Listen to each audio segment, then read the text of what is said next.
Coming up on ATV News.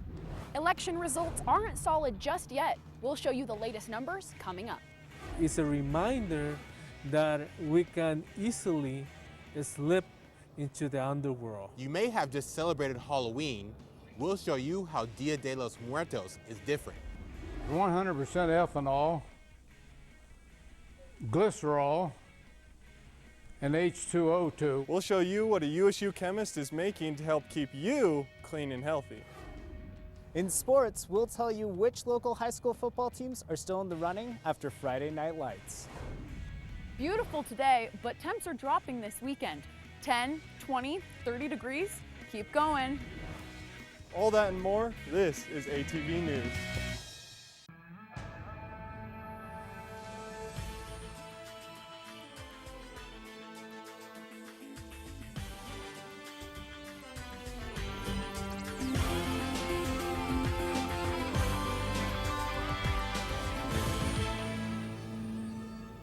We were getting ready for a big celebration. We were winning everything, and all of a sudden it was just called off.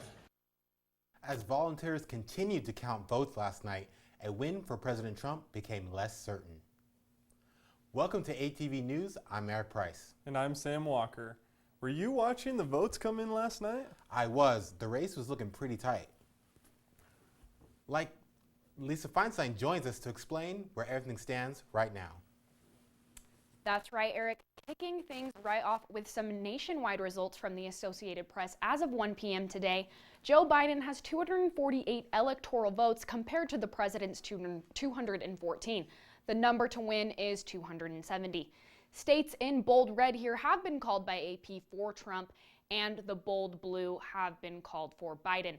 The states with the faded colors here haven't been called quite yet, but we've shown what way they're leaning as of now with those faded colors there. The U.S. popular vote is currently leaning toward Joe Biden. The Electoral college system means winning the popular vote doesn't win you the presidency, but more Americans have voted for Biden as of now. We're looking at 50.2% for Biden and 48.1% for Trump. Utah represents 6 electoral votes, and the state has already been called for by AP for President Trump. This means all 6 of the state's electoral votes go to him.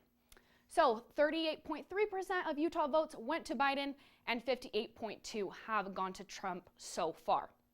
Now, Utah has elected its next governor, Republican candidate Spencer Cox. He won the position with 64.3% of Utah votes. Democratic candidate Chris Peterson received 31%. Now over to Utah Congressional District number 1, which includes us here in Logan, and Ogden now has a new congressional representative. Republican Blake Moore won the seat with 68.2% of votes, and Democratic candidate Darren Perry with 31.8%.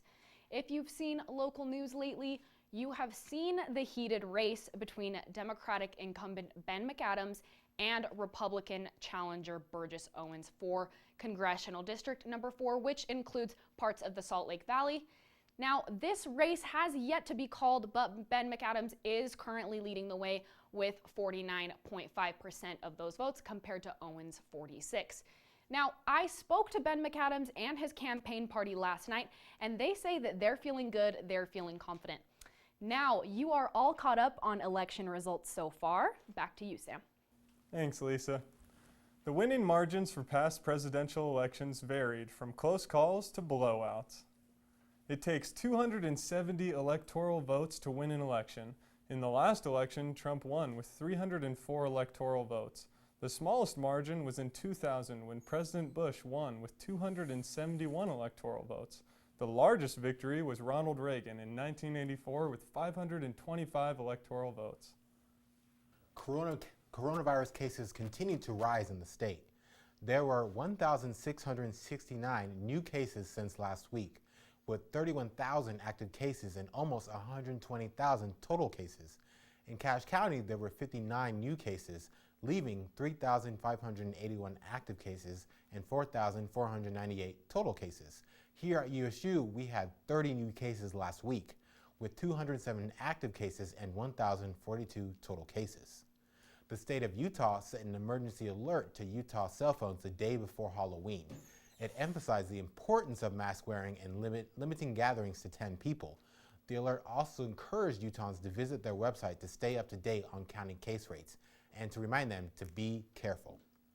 The total people tested in Utah stands at just over 1.1 million.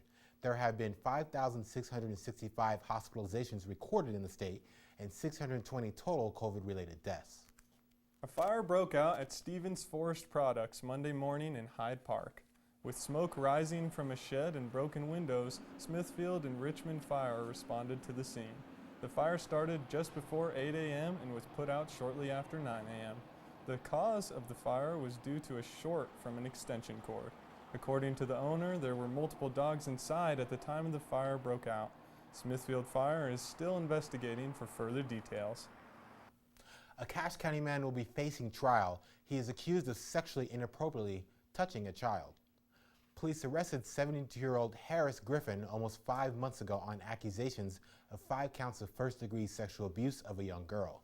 Griffin was considered to be a person of trust to the victim, amplifying potential charges. The preliminary hearing was on November 2nd, and the judge ruled that the case will go to trial in a circuit court. We're all using a lot of this lately, especially here on campus. The university buys some on the open market, but one department is taking it into their own hands.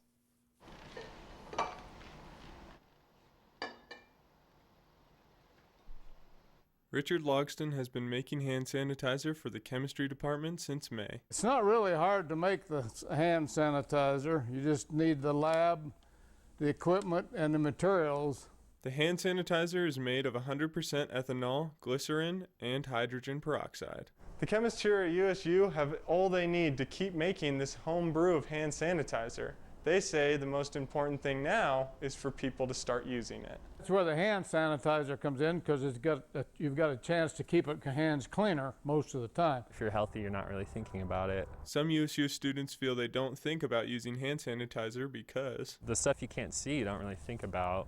So, I mean, you can't see germs or anything. You can't really feel them. our hands come in contact with many germs in a day. Grabbing your cell phone, using a mouse, a keyboard, or getting a snack from the vending machine, they all have germs ready to be picked up. The National Center for Biotechnology Information says the average door handle has over 55 different types of bacteria on it. The buttons on the elevator have 44. When you take your mask off and go in for a sip of water at the water fountain, your hand comes in contact with 27 different types of bacteria. Say one reason you want to keep your hands clean is what I'm doing here. You're touching your face or something. You don't know what you've touched, and then you fool around with this mask, so you really got to be careful. Washing your hands with soap and water is better, but you can't do it all the time. But the World Health Organization says by taking a few seconds to use some hand sanitizer, you can help protect yourself from germs. Come on, try it, Eric. All right, let's see how well it works. He told me that the best way to do it is to rub it in until it's dry so that it kills more bacteria, even if it takes a while. And coming up. Do we keep any of the property? No, we don't keep any of the property. When you lose something on campus, where does it go? Find out how USU police are trying to help you find lost items.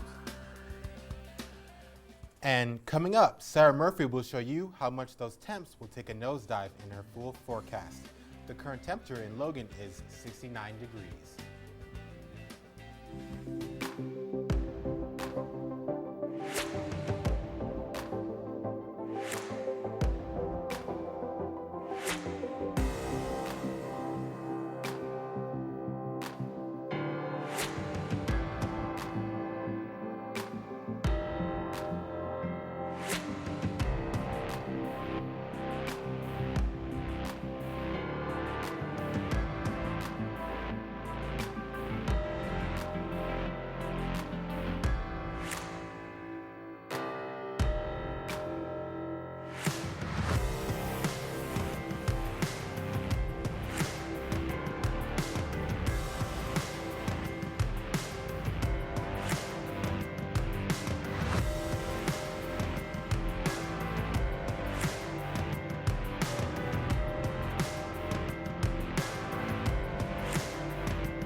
You should pick that up. Oh, you're such a dork. Loser. Here, let me help you with that. Oops. Every day, kids witness bullying. Oh, look. Your crush is looking at you. Or you. They want to help, but don't know how. See, no one here's gonna help you, because no one Teach your likes you. kids how to be more than a bystander. Visit stopbullying.gov. They gave me Vicodin after my knee surgery. They kept prescribing it, so I kept taking it. I didn't know it would be this addictive. I didn't know how far I'd go to get more.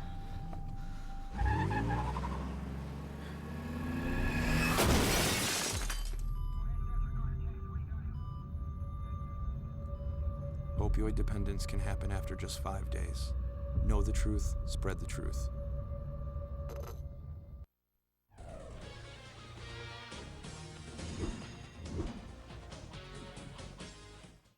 Welcome back to ATV News.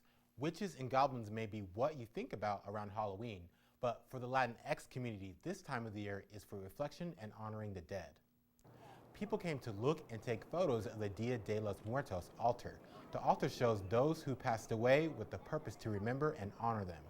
This year, the Latinx Creative Society focused on those who died from COVID-19.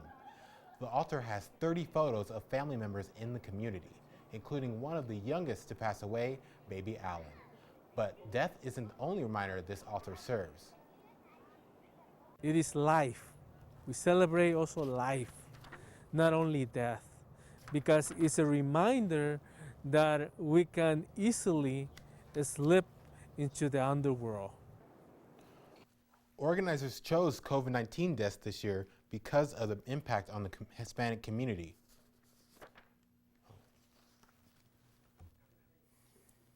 If you are currently a college student, you may want to check your bank account. Why some USU students will have extra funds this semester.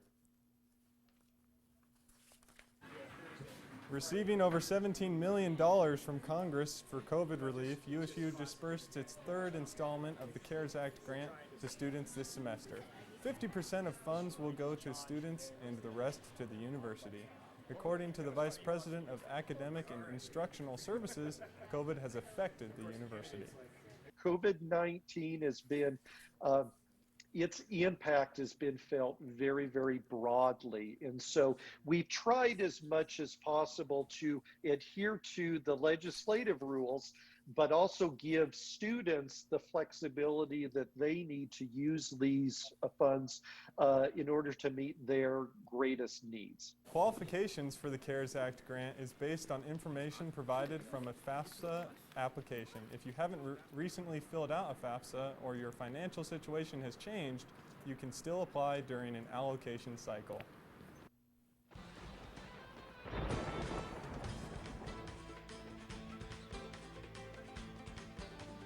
Welcome to ATV Weather. We're going to jump straight into our national forecast right now.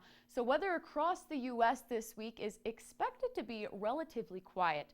Some nice fall temperatures and dry conditions are expected to prevail across most of the country. Now, we do have a couple of exceptions to this, one of which is over here in the Pacific Northwest, where a wet Pacific storm is expected to dominate either today or tomorrow and continue on through the weekend. Another exception we have is over here on the opposite side of the country that's actually so new it doesn't even totally show up on the radar yet, and that is Hurricane Eta. Hurricane Eta, which was devastating for Central America in the past few days, is expected to hit southern Florida down here this coming weekend. So we're going to want to make sure we keep a watchful eye on that over the next few days. As for the rest of the country, some warm temperatures and sunny skies are to be expected through this coming week. Places like San Francisco, Atlanta, and New York, with the south and west having high temperatures, and nighttime temperatures are about to settle around freezing. So this is the weather for the country. A little sunny, some warm skies, and well, we can expect pretty much of the same thing here in the state of Utah. Okay, here we are. So as you can see behind me, we are expecting some pretty dry conditions over the next few days. Up here in Cache Valley, all the way down to Utah County, we can expect highs in the midday around mid to upper 60s and lows at night settling around freezing. So we have some warm weather all the way up until Friday, but this weekend is a little bit of a different story. Let's take a closer look with our 7-day forecast. So as you can see, today, tomorrow, and Friday, we're all going to be having some pretty warm weather, but this weekend is where it's going to change a little bit. So let's take a specific look here at the difference between Friday and Sunday. So a high of 70 on Friday and a high of 37 on Sunday. So in just a 2-day span, we're taking a 30-degree drop. So this cooler air that we're going to expect on Saturday, it's going to settle in such that we have a 60% chance of precipitation. Later on Saturday evening, early Sunday morning, that precipitation has the possibility, an 80% possibility actually, of turning into snow. So on Sunday, we can expect up to about 1 inch of snow. Now that snow has the chance to continue all the way on to Monday, a 30% chance of it. But regardless of whether we or not we have the snow, we can expect these cool temperatures from the weekend to stick with us up through the first part of next week. So basically, enjoy these last few days of warm weather while you can, because they're probably going to be some of your last. Now, you're all up to date on your forecast. Now back to you, Eric. Thanks, Sarah. Losing things is irritating enough, but it may be even more frustrating for those who have to store those lost items. Ting Yu Cheng shows you how USU police deal with lost items on campus.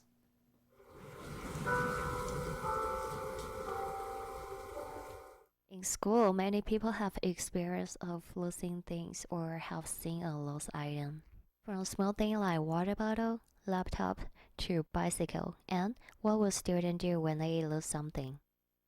If it was less valuable, probably if it was like under $20, I wouldn't go looking for it. I think like when it's not that much value, but like if it was like on my computer, I think that would be something a little bit more that I would be a little bit more determined. But if it was just like maybe a notebook or something, I'd be pretty disappointed, but not too bad. I think your personal belongings might be a problem, but what about the lost item people don't want? Currently, we have about 45 to 50 bicycles that we're turning over to surplus sales. We have no way of knowing who these bicycles belong to. So what we do with the property that no one takes, comes and claims, is we post on our Facebook page, we post those items in the lobby of the police department, post that in the newspaper, and post that on the state unclaimed property website. Once we have fulfilled the obligations of the time frame for those to be posted on those in those areas, we then have that property up to surplus sales here at the university, and we turn it over to them, and they either dispose of it or Ting Yu Chen, ATV News. If you already checked the lost and found and still haven't found the item you're looking for, the USU police station might be able to help. And coming up, we'll show you the highlights of the first football home game and tell you where the Aggies are going next.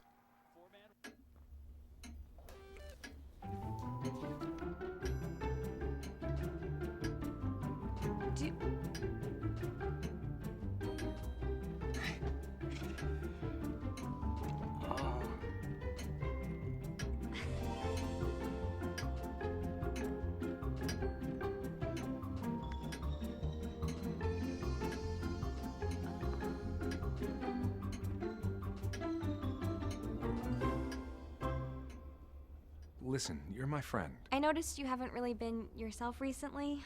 Yeah, I feel like something's up. How are you? Are you okay? Is there anything you want to talk about? I just want to know how you're feeling. And listen, even if you don't know what to say, I'm here to talk. No matter what you're going through, I just want you to know I'm here. I've got your back. When you want to talk, I'm here.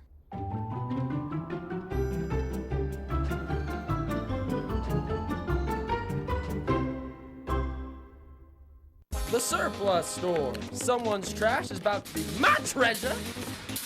We have cords and cables here. We have bags full of towels and sheets. Do you want this fold-up mattress? Because we don't. We got keyboards, paint cans, whatever this is, typewriters, computer monitors. It's destiny on the line, and we want you at surplus.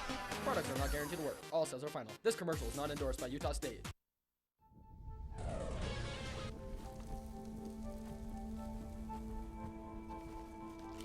Eva Marie smoked 12,000 packs of cigarettes over 15 years. She quit And now there's a new lung cancer screening that could save her life. You stopped smoking. Now start screening. No matter how much you smoked, early detection could save you. Talk to your doctor or learn more at savedbythescan.org.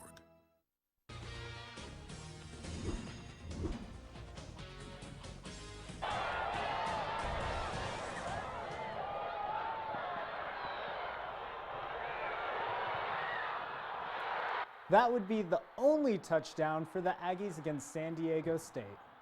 Welcome to this edition of ATV Sports. I'm Nathaniel Gillis. Utah State played San Diego under a blue moon last week, but didn't seem to bring the Aggies any luck. Looking at the highlights, we see the Aztecs making the first touchdown of the night with Smith catching the old pigskin in the end zone. Next, we see Jason Shelley sneaking through the defense and gained 20 yards for the Aggies.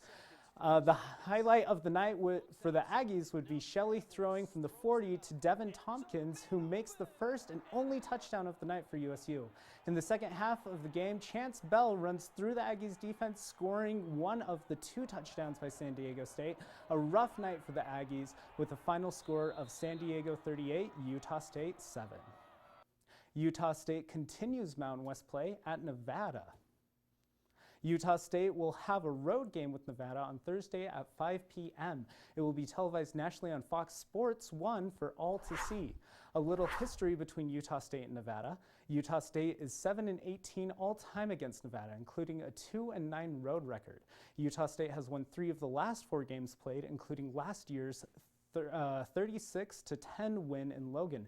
Nevada won the last road game in Reno by 1 point. What local high school football teams are still in the running after Friday night's slate of playoff games? Bear River played Green Canyon in an offensive shootout. The Wolves would strike first with this 84-yard touchdown pass from quarterback Jake London to senior wide receiver Carter Compton. The Bears would answer with this inside handoff to running back Casey Jones, and quarterback Josh Payne would scramble and eventually find the end zone with this 4-yard touchdown run. Green Canyon would score again with this touchdown pass to wide receiver Jackson Curtis, but the Bears would win this game 32-28. The Ridgeline Riverhawks scored 63 points when they took on Cedar Valley.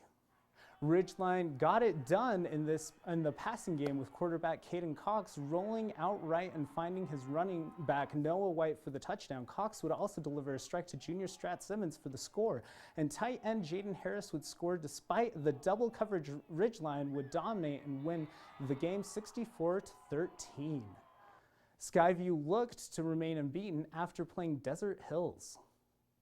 The Bobcats would score this 12-yard play action pass by Kason Carlson to Sam Thatcher, and Carlson would also find Walter Collins, who would break not 1, not 2, but 3 tackles. Collin would find the end zone, and Skyview would win this game 42-12. The Utah State men's basketball team is practicing again and determined to return to March Madness. Last season, the Aggies won 28 games with only 8 losses and would have played in the NCAA tournament if it weren't for the coronavirus. Everyone was just kind of like sulking, just like hanging their heads. The mood was pretty sad, man, pretty rough. And I think more so just shocked because didn't really have time to be sad. I mean, we just found out that our whole postseason, everything we'd worked for was just kind of swept out from under us. And playing conference games December 29th when they take on Air Force. You're all caught up on sports. Back to you, Sam. Thanks, Nathaniel. What cars do you think have the rudest drivers? A quoting website called Insurify made a list. The list takes different traffic violations like failure to yield, passing where prohibited, and tailgating and adds them up per type of car. Coming in at number 5 is the Toyota Celica. At 4, the Subaru WRX. Number 3 is the Audi A5, and number 2 is the BMW 7 Series, and number 1 is the BMW 4 Series. Thank you for joining us on this edition of ATV News. You can find past editions on our Facebook page. We'll leave you with a view outside of the Merrill Fazier Library here on campus.